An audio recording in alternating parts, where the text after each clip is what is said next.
नमस्कार, हर खबर हिमाचल प्रदेश लेकर मैं हूं आपके साथ संदीप निरंजन सरकार। पुलिस सेवाओं के दौरान देश और प्रदेश के लिए शहीद होने वाले जवानों को शहादत देने के मकसद से देश भर में स्मृति दिवस मनाया गया। वहीं राजधानी शिमला के पुलिस ग्राउंड भराड़ी में भी प्रदेश पुलिस विभाग की तरफ से परेड का आयोजन किया गया। शहीद पुलिस जवानों को श्रद्धांजलि अर्पित कर उन्हें याद किया गया है। इस मौके पर मुख्यमंत्री सुखविंदर सिंह सुक्खू ने कहा कि इस बार प्रदेश में आई प्राकृतिक आपदा में पुलिस जवानों ने बेहतरीन कार्य किया है और रेस्क्यू ऑपरेशन में अलग भूमिका अदा करते हुए फंसे हुए लोगों को सुरक्षित स्थानों पर पहुंचाया।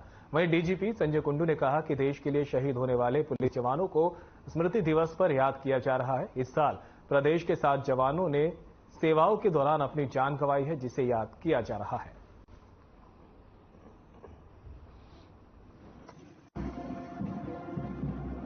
21 अक्टूबर पूरे हिंदुस्तान में स्मृति दिवस के रूप में मनाया जाता है और इस दिन पुलिस विभाग के जितने भी, चाहे सीआरएफ है, चाहे कुछ आईटीबीपी या पुलिस के, राज्य पुलिस के जो देश के लिए शहीद हो जाते हैं, नक्सल में हो जाते हैं, कई और चीजों में शहीद हो जाते हैं, उनकी स्मृति में यह दिवस मनाया जाता है।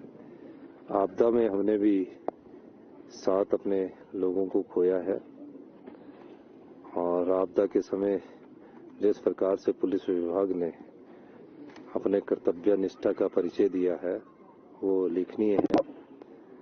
मेरा ये विचार है कि जहां भी जो परिवार का जो कमाने वाला शहीद हो जाए, ये तो वो ही परिवार बता सकता है जिस पर आप बीती होती है। 21 अक्टूबर को पूरे देश में स्मृति दिवस या पुलिस कमेमोरेशन डे मनाया जाता है, जिसमें जितने भी पुलिसकर्मी पिछले साल में शहीद होते हैं उनको हम नमन करते हैं, उनको हम स्मरण करते हैं, उनके उस पे हम रीत ले करते हैं, पुष्प डालते हैं। एक तरह से एक पूरे देश भर का एक उनकी जो शहादत है उसको याद करने के लिए। दुख की बात है कि पिछले 1 साल में हमारे 8 सहकर्मी हमारे बीच नहीं है, जिसमें एक एसपी हैं साजूराम राणा जी, एक सब इंस्पेक्टर हैं, एक एसआई है, 2 हेड कांस्टेबल है, बाकी कांस्टेबल्स है। हमें बड़ा दुख है वो आज हमारे बीच में नहीं है। आज बड़ा सोलम या एक गंभीर सा फंक्शन था। माननीय मुख्यमंत्री जी आए, मैं उनका तहे दिल से धन्यवाद करता हूं और उनके साथ माननीय राजस्व मंत्री जी भी आए और ऑनरेबल एमएलए माननीय विधायक हरीश जनाथा जी भी आए, सुरेश कुमार जी भी आए और हमारे रिटायर्ड अधिकारी भी आए और हमारे सर्विंग अधिकारी भी आए। तो कुल मिला के आज बड़ा सोलम फंक्शन है, एक गंभीर सा एक दिन है हमारे लिए। और आज के दिन हमारे जितने भी सहकर्मी थे जिन्होंने पिछले 1 साल में शहादत दी।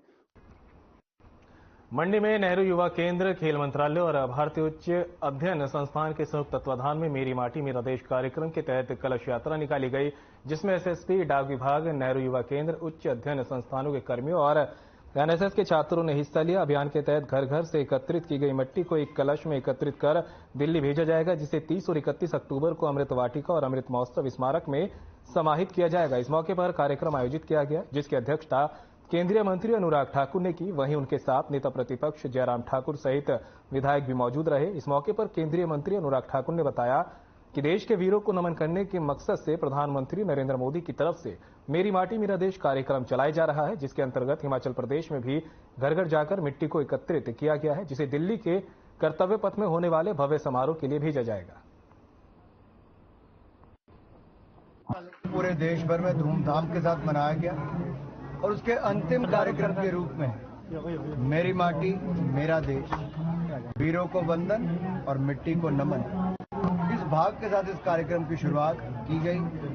देश के 6 लाख से ज्यादा गांव में करोड़ों घरों से मिट्टी एकत्र करके, वीरों को वंदन करके अमृत वाटिका, जहां गांव से लेके ब्लॉक से लेके प्रदेश की राजधानी तक बनेगी, वहीं पर देश की राजधानी में भी इंडिया गेट के पास अमृत वाटिका बनेगी। आजादी का अमृत मेमोरियल बनेगा और 75,000 युवा देश भर की मिट्टी जो लेकर जाएंगे, उसी से ही 6 लाख गांव की आई हुई मिट्टी करोड़ों घरों से, उससे आजादी का अमृत मेमोरियल बनेगा। शिमला के बीजेपी कार्यालय में पीएम विश्वकर्मा योजना पर कार्यशाला का आयोजन किया गया, जिसमें कैबिनेट मंत्री धन सिंह रावत ने शिरकत की। इस दौरान उन्होंने कहा कि देश कि नरेंद्र मोदी सरकार की तरफ से पीएम विश्वकर्मा योजना शुरू करने से पारंपरिक और ग्रामीण कारीगरों के हुनर को नई दिशा और गति मिलेगी। केंद्र सरकार की तरफ से शुरू की गई इस योजना से देश के लाखों कारीगर लाभान्वित और कुशल होंगे। योजना से भारत की पारंपरिक कला और कारीगरों को अपने हुनर और प्रतिभा को विश्व मंच पर दिखाने का अवसर मिलेगा। इस योजना से मोदी सरकार विश्वकर्मा साथियों के सामर्थ्य और समृद्धि बढ़ाने के लिए सहयोग साबित होगी। साथ ही उन्होंने कहा कि पीएम विश्वकर्मा योजना प्रधानमंत्री नरेंद्र मोदी की तरफ से वोकल फॉर लोकल को मजबूती प्रदान करेगी।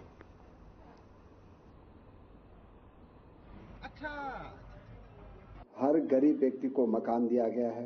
पीएम आवास की योजना के तहत 80 करोड़ लोगों को जो है फ्री का राशन दिया जा रहा है। ऐसी कई प्रकार की योजनाएं प्रधानमंत्री जी लाए हैं और अब जो अभी नई योजना लेके आए हैं प्रधानमंत्री जी, वो है सबसे बड़ी योजना, जिस योजना का आज यहाँ पे कार्यशाला रखी गई है।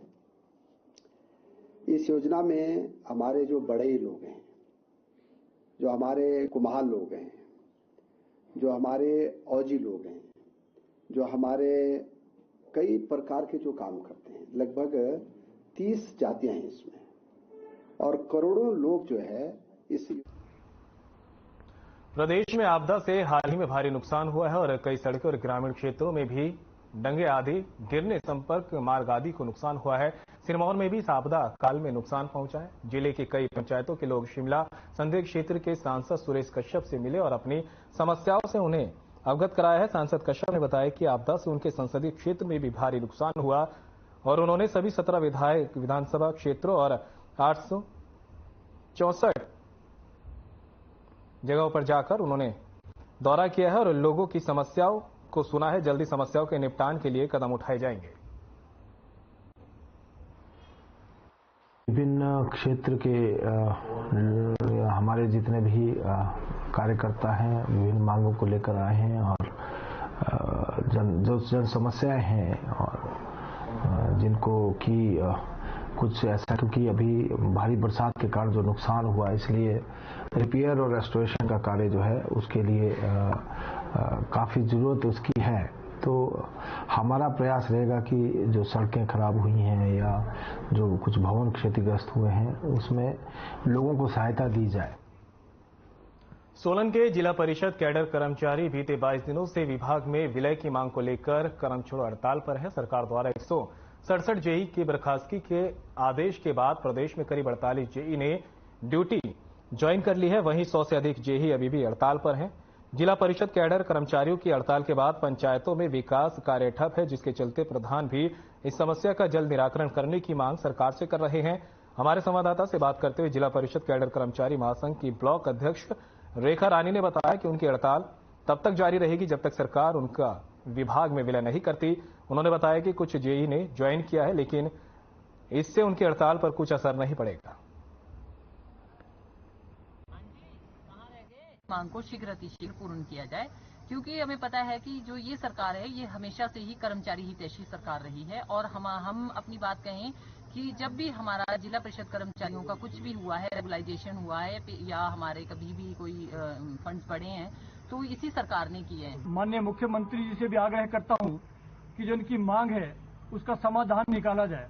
एक तो इनके हड़ताल पे बैठने से पंचायत के कार्यों में बाधा पड़ रही है और किसी भी प्रकार के पंचायत के विकास कार्य नहीं हो पा रहे हैं।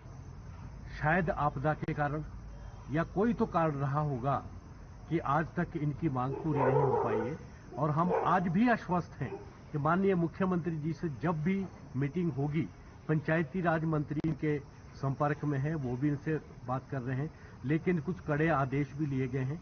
मैं अपनी ओर से, अपनी पंचायत वासियों की ओर से विनम्र निवेदन करना चाहता हूं माननीय मुख्यमंत्री जी से और माननीय पंचायती राज मंत्री जी से कि आप उन निर्णय को रद्द करते हुए इनकी मांग का कोई ना कोई समाधान अवश्य निकालें। शिमला में बीते दिनों क्रिप्टो करेंसी में बड़े फ्रॉड का मामला सामने आया है। इसके बाद इस मामले में लगातार नए खुलासे सामने आ रहे हैं। वहीं बीती रात इस मामले में हिमाचल प्रदेश पुलिस ने मामले से जुड़ी 1 करोड़ की संपत्ति फ्रीज की है। इस बारे में डीजीपी संजय कुंडू ने जानकारी दी। पुलिस प्रशासन ने अपने स्तर पर इस मामले में एसआईटी का गठन किया है।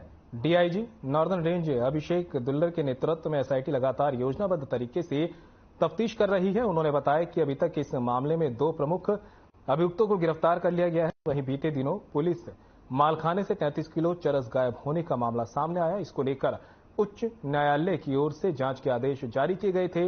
वहीं इसको लेकर डीजीपी संजय कुंडू ने कहा कि न्यायालय के आदेश के बाद पुलिस प्रशासन ने इस मामले में जांच बैठा दी है और जल्द ही मामले में सच तक पहुंचा जाएगा।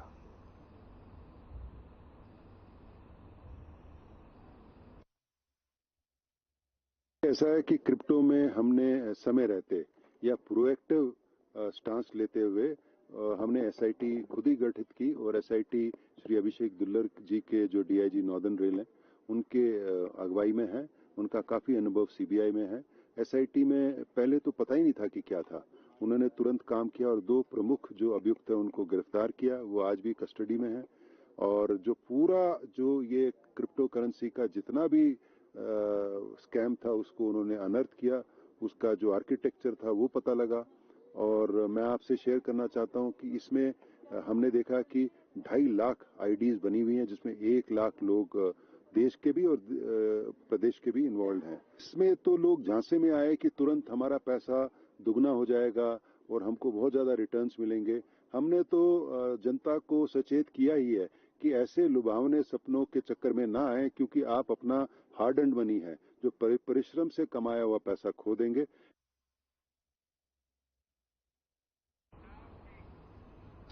बुलेटिन में मेरे साथ इतना ही। दीजिए इजाजत। नमस्कार।